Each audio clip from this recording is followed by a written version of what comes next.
السلام عليكم ورحمة الله وبركاته.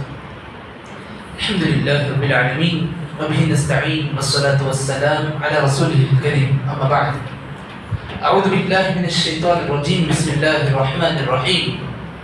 قل إن كنتم تحبون الله فاتبعوني يحببكم الله ويغفر لكم ذنوبكم والله غفور رحيم. معزز نوجوانان اسلام، طلبہ اکرام، رب العالمین کا بے پایا شکر اس کا احسان ہے جس نے ہمیں دین اسلام کی تعلیم کو سیکھنے، سمجھنے اور عمل کرنے کی توفیق نصیب فرمائی. رب العالمین ہماری زندگیوں میں استقامت نصیب فرما دے، نیکیوں میں ثابت قدمی نصیب فرما دے.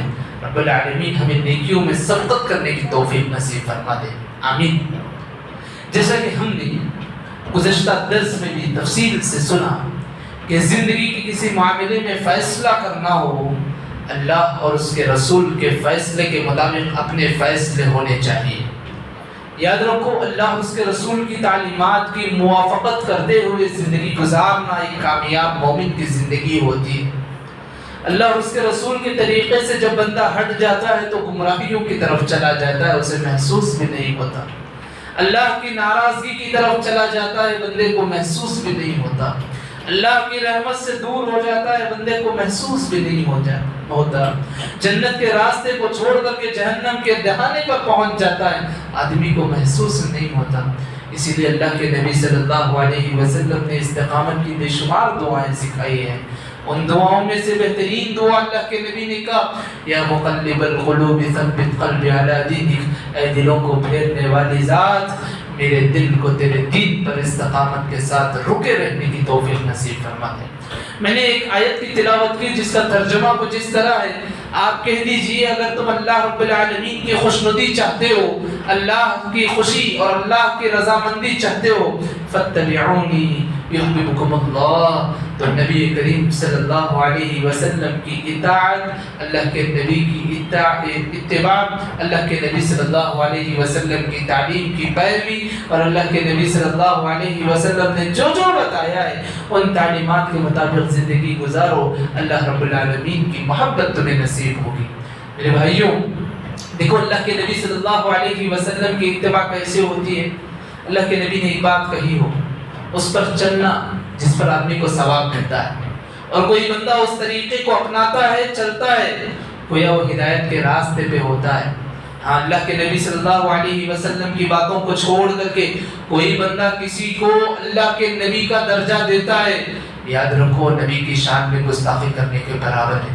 کیونکہ اللہ نے جو شان اللہ کے نبی کو دی ہے اس شان پر قائم رکھنا ایک مومن کی نشانی ہوتی ہے، اس کے ایمان کی دلیل ہوتی ہے. اگر اللہ کے نبی کو چھوڑ کر کے کوئی اللہ کے نبی صلی اللہ علیہ وسلم کی ذات کو چھوڑ کر کے دوسری اور شخصیت کو مقام دیتا ہے تو یاد رکھو اللہ کے نبی کی شان میں گستاخی کرنے کے برابر ہے. اللہ کے نبی صلی اللہ علیہ وسلم نے کہا، تمہارے اعمال اللہ کے پاس قبول ہونی ہے، تمہاری آرزو ہے کہ تمہارے سارے اعمال اللہ کے پاس قبول ہو.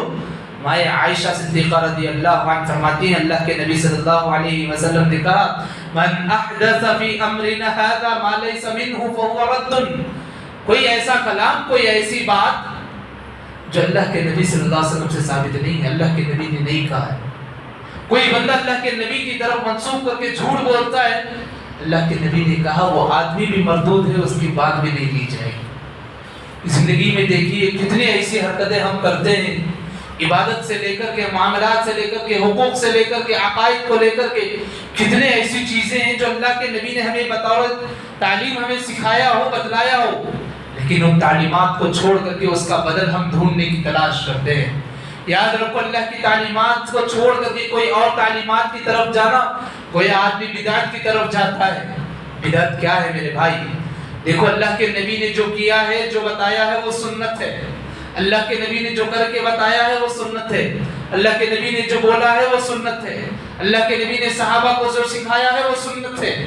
ہاں، کوئی ایسا بندہ ہے جو اللہ کی تعلیمات کو چھوڑ کر کے اپنی جانب سے کچھ باتیں کرتا ہے، یا کسی ایسے آدمی کی باتیں سنتا ہے جو اپنی طرف سے دین میں نئی نئی باتیں بتاتا ہو، یاد رکھو وہ ہدایت کا راستہ نہیں، گمراہی کا راستہ ہے. اللہ کے نبی صلی اللہ علیہ وسلم نے کہا، کل بدعۃ ضلالہ، ہر بدعت گمراہی ہے. دیکھو اللہ کے نبی نے جو بتایا وہ سنت ہے، اللہ کے نبی نے جو نہیں بتایا اگر ہم اسے دین سمجھتے ہیں تو بدعت ہے۔ بدعت کیا ہے؟ سنت کے خلاف ایسا عمل۔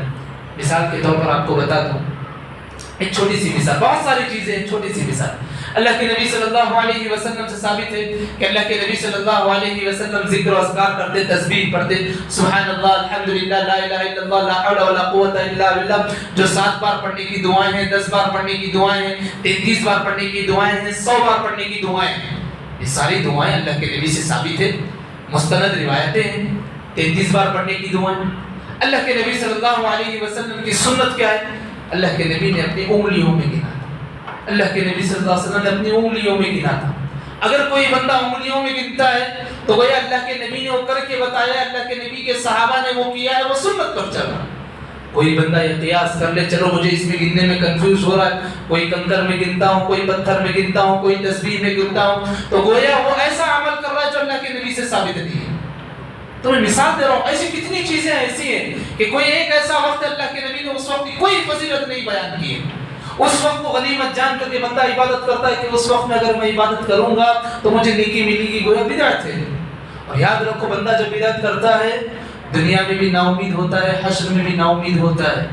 یہاں تک کہ اللہ کے نبی صلی اللہ علیہ وسلم کے ہاتھ سے جام کوثر جو پینے کی نصیبی ہے وہ بھی آدمی گنوا بیٹھتا ہے۔ بہت عظیم حدیث ہے، میدان محشر میں آدمی کی رسوائی کے لیے انشاءاللہ کل کے درس میں وہ حدیث ہم تفصیل سے سنیں گے، لیکن آج کے درس میں اتنا جانیے کہ زندگی گزارنے کے لیے اللہ کے نبی نے سنت بتائے ہیں۔ کوشش کرو زندگی کے ہر مرحلے، ہر معاملے، ہر زندگی کی عبادت معاملے سنت کی روشنی میں ہوں، اور سنت کے بدل میں ہم تلاش کریں گے ہماری سہولت کو لے کر کے گویا ہم بدعت کے راستے پہ چلے جائیں گے۔ بعض لوگوں کا کہنا یہ ہوتا ہے بدعت کی 2 قسمیں ہیں، بعض بدعت ایسی جس کو کرنے سے نیکیاں نہیں۔ اللہ کے نبی نے کہا کل بدعت ضلالہ، ہر بدعت گمراہی، ہر بدعت گمراہی۔ دیکھو سنتیں ہیں، نماز کے بعد کی سنتیں، نماز سے پہلے کی سنتیں، جتنی سنتیں اللہ کے نبی نے بیان کی اتنی سنتیں پڑھنا ہے۔ کوئی بندہ ایسا ہے سنتوں اور نفل کو چھوڑ کر کے اپنی طرف سے سنتیں بناتا ہے، وہ یا بدعت کا راستہ ہے۔ جتنی نمازیں اللہ کے نبی نے بیان کی اتنی نمازیں ہی پڑھنی ہیں، نہ اس سے زیادہ نہ اس سے کم۔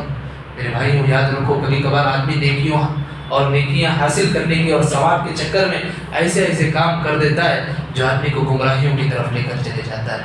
اللہ ہماری حفاظت فرمائے۔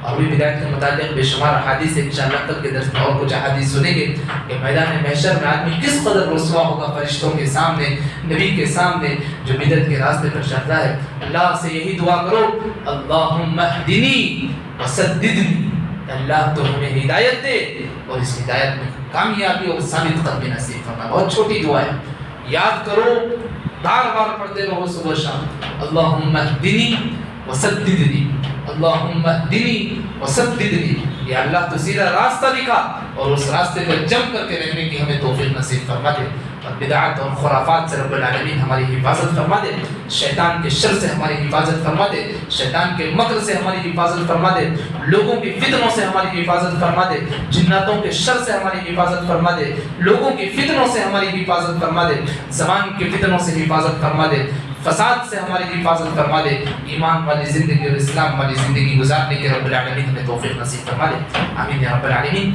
سبحانک اللہم و بحمدک، اشہد ان لا الہ الا انت، استغفرک و اتوب الیک۔